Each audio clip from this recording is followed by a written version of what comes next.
From the rugged shore and woodlands of the north, its history of copper mines and iron ore, the Great Lakes fisheries. To the farmlands of the southern counties we'll look around again, at all that waits the sportsman in the state of Michigan. And sometimes when the moon brings out the diamonds in the snow, and the stillness of the forest lies encased in Arctic cold, the wind might whisper through the trees, listen if you can, it tells you of the beauty in this state of Michigan. Hi there, come on in. It's time for a special edition of Michigan Outdoors. We're going to look back on all of 1988. We're going to start with the first feature of the year, have a clip from each feature through the months leading right up until now. It's going to be an interesting way to look at 1988 through the eyes of Michigan Outdoors. Bob Garner will give his predictions on some of the top headlines coming up in 1989, so you stay tuned. I'm Fred Trost. It's Thursday night, the last show of 1988 in Michigan Outdoors. Major funding for this program is provided by STRO. By sharing the responsibility to preserve our natural treasures, together we ensure our right to enjoy them. STRO, partners in preserving America's outdoor heritage. Michigan Outdoors is also brought to you statewide by the East Michigan Chevy Value Leaders, the nation's top-selling group of Chevrolet car and truck dealers, including Ben Hodges Chevrolet Oldsmobile in West Branch, Gettle Motors in Sebewaing, and C.W. Gordon Chevrolet in Coleman. You do all this by hand, and there's no telling what's on the other end. It could be big or small or nothing at all. That's what makes it exciting. You know, that's what happens when people catch fish. Let go with your left hand so you don't have a big mess. There you go. All right, not bad. That's a keeper. Yep. Just legal. Look at the technique. Hey, what a monster! Okay, this is ice fishing at its best. Just the way it is, right? Yeah, we definitely must increase the size of these bluegills. Have a bite? There, now. There he goes. My guess is he's a half-inch short. Okay, fine. There we go. Let's give him a Fred's thrill gonna here. let him go. There he goes. Give him life. They've been biting pretty good tonight. Not too many on the ice, but a lot of hits. Is that your first walleye? Yes. Well, that's great. That's terrific. You obviously have the technique that even tops the big fellas. They can't swim backwards. All right. Great. A Higgins Lake lake trout. Bernie, There is you proved it. a fine eating fish right there. I guess so. Nothing better. Well, that's terrific. Now the run might be on if we keep an eye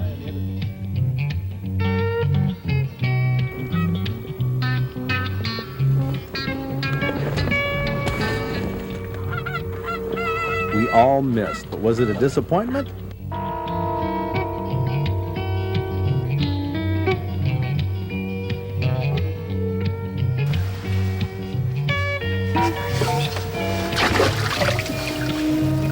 I got it. Don't I? I missed. Holy cow. Whew.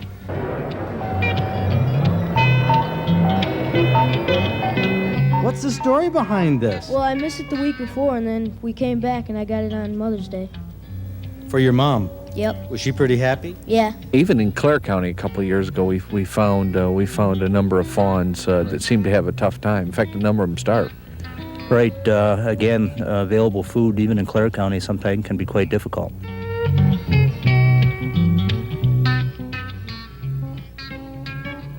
He knows where the deep holes lie that hold the trout and the undercut banks. Now, these are the areas that he goes right to and fishes.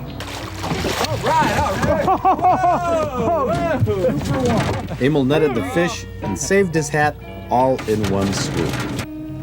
One day we had some leftover rabbit, not enough to feed the family, but we certainly didn't want to throw it out, so my husband suggested I put the rabbit in there, and so that's how it came about.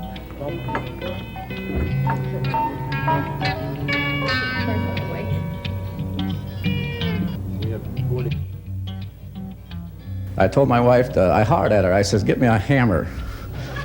You know, she never hesitated. She went right back to the garage, got a hammer, brought it out, and here I was straddling this thing, soaking wet, and it was beating the hell out of me. But anyway, we calmed it down, and we finally got it. During the summer, he continues trapping, but with live traps, not killer traps. People pay him to catch beaver and move them to new locations. In the summer, the pelts aren't worth anything, but in the winter, the pelts are prime. They will not gobble a lot coming in. It's very rare that they'll gobble in a heavy wind. In the rain, they gobble fine. In the snow, they gobble fine. Any other day, but the wind, high wind, is the one thing that can kind of put the kibosh on a good turkey hunt. Here's another style of smelt dipping, the way they do it off the piers at Tawas City.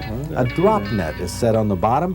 When you see the smelt swimming over it, hoist it up, dump the smelt into your bucket, and reset the net.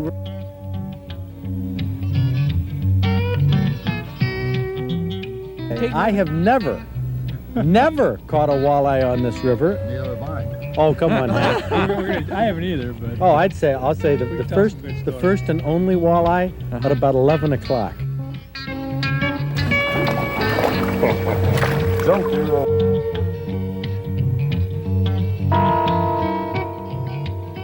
Every year, walleye fishing has been getting better and better in Saginaw Bay and the rivers that feed it. Nice walleyes, not short ones. Very rarely on this opener did we see anyone have to measure a fish and throw it back. We're fishing a typical small Michigan inland lake. Now, we're not going for big fish. We're going for panfish, 7 and 8 inchers that taste so good fried in butter.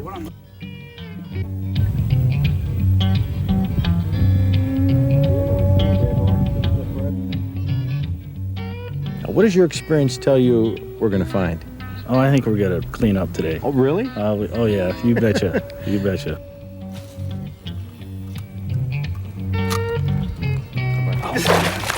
Okay, if I can keep in this direction. Oh, jeez, oh, Pete.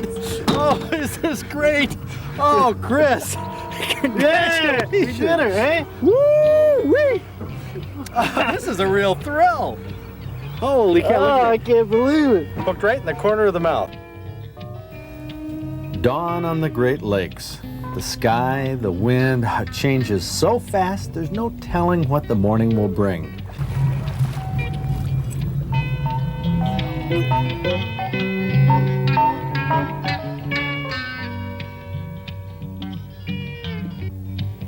We're after smallmouth bass, a cousin of the bluegill, and this one is guarding its nest. See right in the bed? Yeah, right off the See him come to it? Yeah.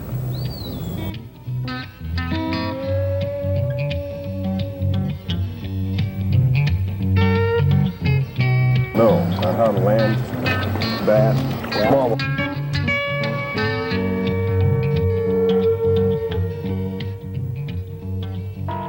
Dwight Kittle from Shaftesbury hoists Bob Garner's 4-pounder, the biggest bass of the day, the only one that we kept. Can somebody who doesn't know Lake St. Clair really come to this lake and expect to catch some fish? Not up here in the flats. I think it takes a few trips out here to really learn the flats and learn the structure of the flats. Do you know that over 40% of the trophy master angler fish caught in a normal year are caught on live bait, primarily minnows and night crawlers?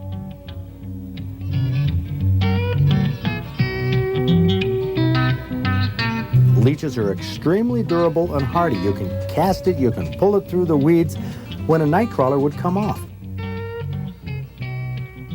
Norm Blaker's longbow smokes a small target in the air. And finally, on the last show on Sunday, I managed to hit a quarter tossed into the air with my longbow. I guess that qualifies me as a trick shooter. How about that? Oh, amazed myself.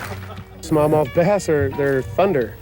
Yeah. They are. You hook them and they're a pound fish will feel like a 4-pound fish until you see them. It's just the excitement of catching smallmouth.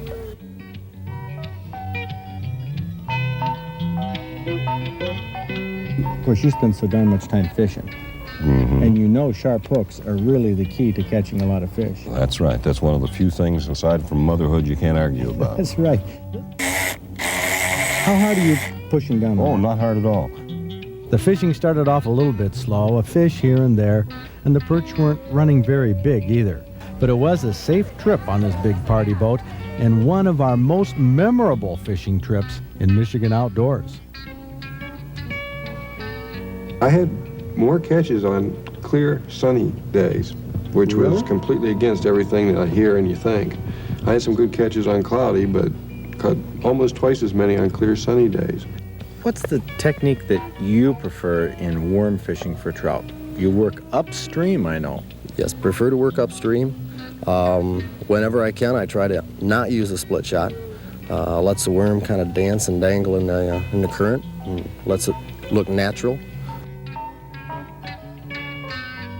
This fellow was really sniffing the air with his nose, and he gave me a quick look at his teeth.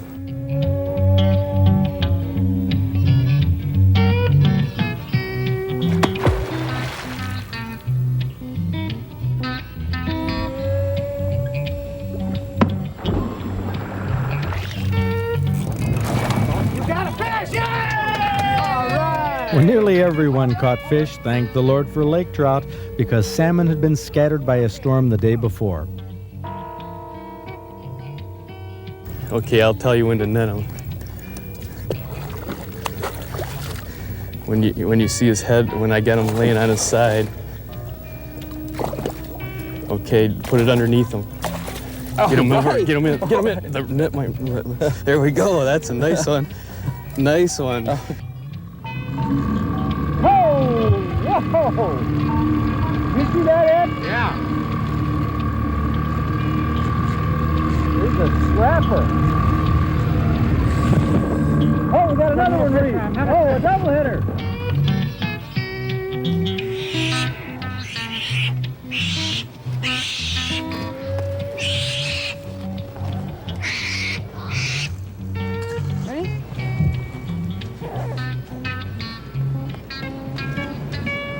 Look for berries and aspens and cover enough ground and you'll find grouse. But the grouse population is reportedly on the upswing. The season is open statewide, closing just before the firearm deer season, but reopening in the lower peninsula in December.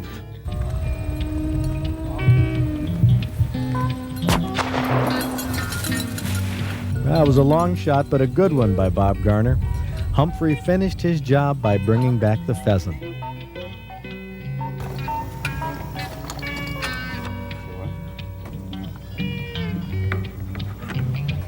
Ready.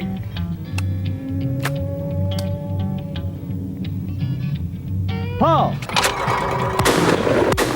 Beautiful. All right. Woo. All right.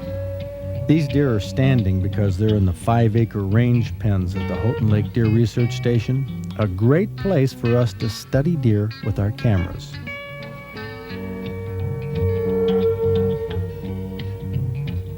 Bedding areas, scrapes, rubs, trails, tracks, droppings.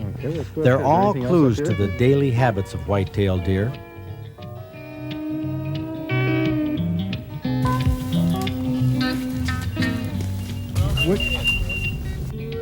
Actually, woodcock prefer wet areas, not marshes so much, but areas with a high water table where worms and other similar creatures lay under the leaves or in the topsoil.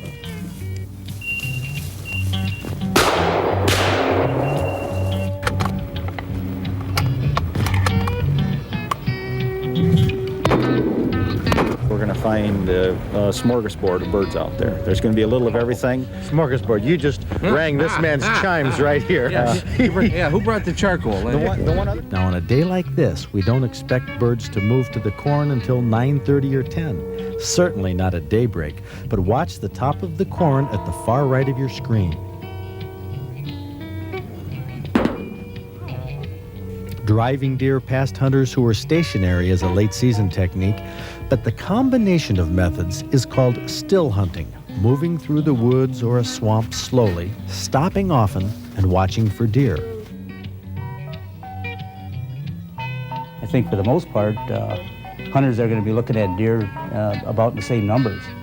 We don't anticipate any big increase in the buck kill. However, on farmlands, we've increased our our permits there, and there will be an added take. All right, look at this. Look at this. My buck. Second year in a row. It's a buck. What? It's a buck. Anywhere. Left. Ready? Yep, we're going to take him. Okay. Oh, there's one right in front of you. Look at here. Oh, look. This one landed right in front of Jason. I know. Boy, I think.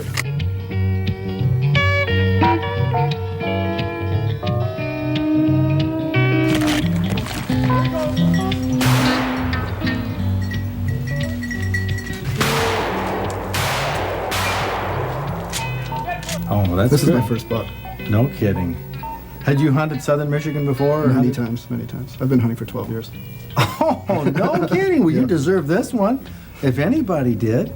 Where are you going to go next year? Get one of these southern Michigan big bucks? Not a chance. I'm going back up to the UP. Same spot, huh? Same spot. Michigan's elk are bigger and healthier than ever in 1988. Elk permit, I could see that. I couldn't even talk. It was like winning a lottery. For me, to be a hunter, to get one.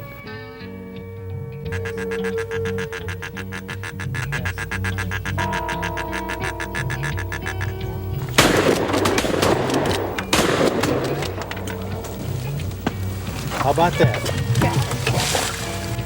How about that? Now, Mike Gagney from Escanaba up in the Upper Peninsula came down here because he caught a fish.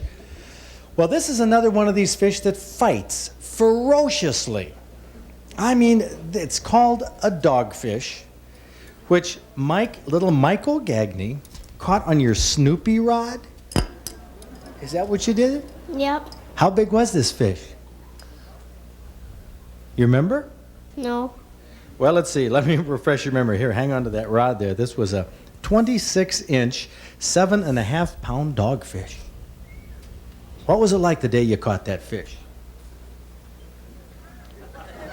Huh? What? Do you remember the battle? Yeah. Yeah? Did it pull a long time? Yep.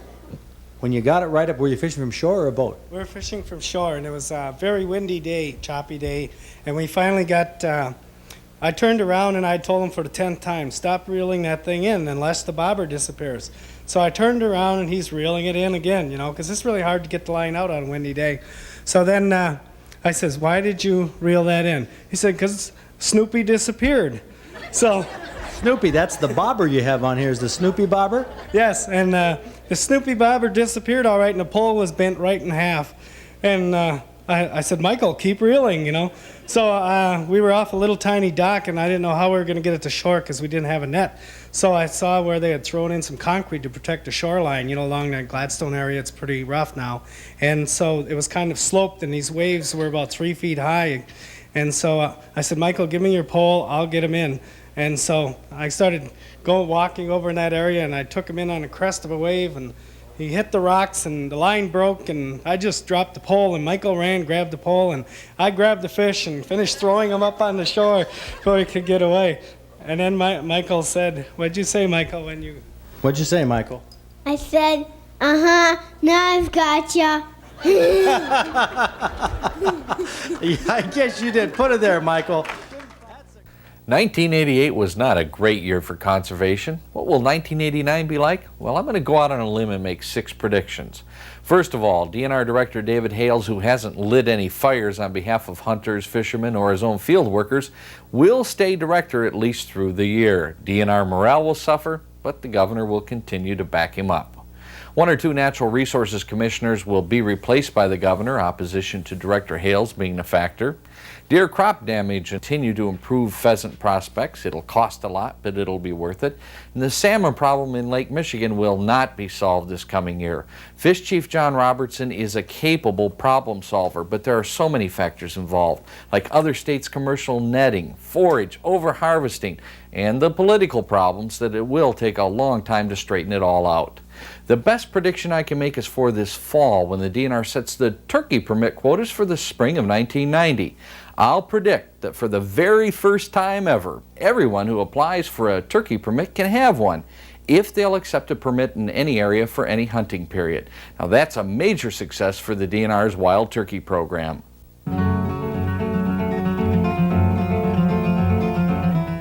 Here's a common question from hunters who use boats to get where they're going.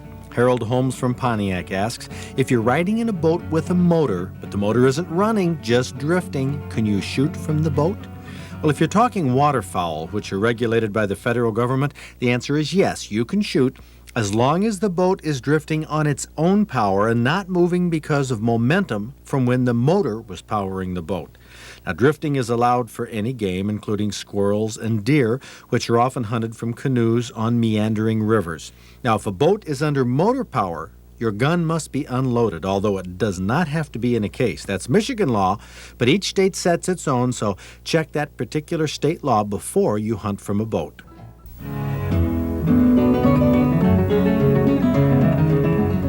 What causes antler deformities in deer? Either an injury to the green antler and velvet or an injury to some other part of the deer's body. An injury to one side of the body will usually cause a deformity in the antler on the deer's opposite side.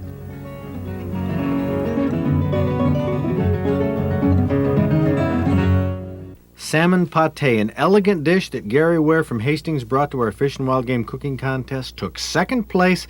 Kathy Beitler, this is really an elegant recipe for the holidays. Oh, absolutely. It's got a lot of different ingredients that you don't normally find in a fish dish that we've done here.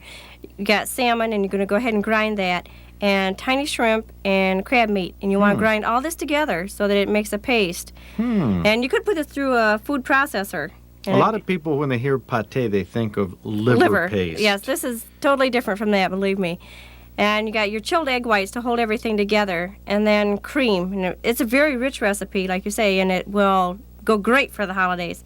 And tomato paste for a little bit of color and flavor, a little bit of different flavor in there. And here's where some of your sweetness comes from, is your nutmeg. And you got a little bit of white pepper for a little bit of spice.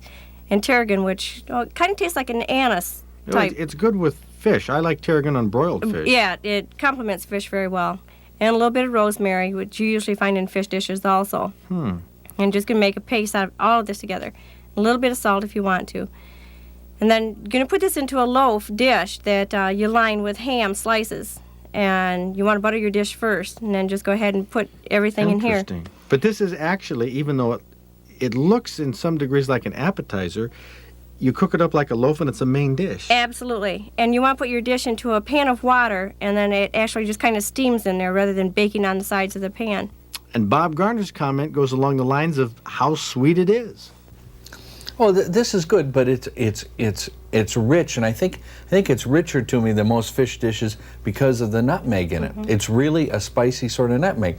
Make a great hors d'oeuvre, something like that. It's supposed to be. It's an appetizer. Be really good, but this is not something I think you want to sit down and eat plates full. No. Be great with crackers. That's got to be a first. Yes.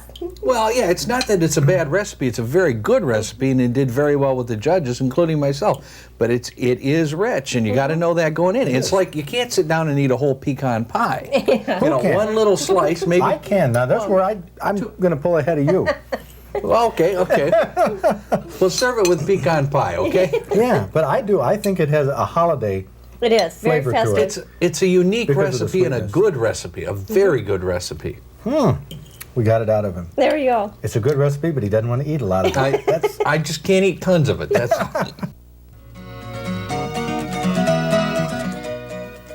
How would you like a copy of each of the award-winning fish and game recipes we feature during November and December? Michigan Outdoors was brought to you statewide by the East Michigan Chevy Value Leaders, the nation's top-selling group of Chevrolet car and truck dealers, including Center Chevrolet Buick Sales in Alma, Graf Motor Sales in Gladwin, and Al Hansen Chevrolet Buick Oldsmobile in Sandusky. Major funding for this program was provided by STRO. By joining together as partners to preserve our natural treasures, together we ensure our right to enjoy them. STRO, partners in preserving America's outdoor heritage.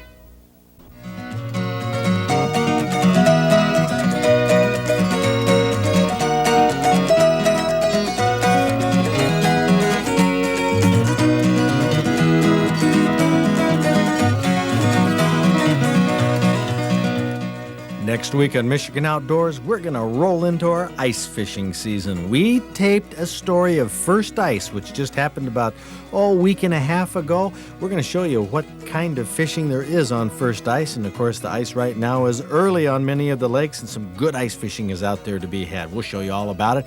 We'll also begin a new year of recipes for our new cookbook, which will be coming out in March, and all of our usual features. A great year coming up in 1989. Join us right here next week on PBS.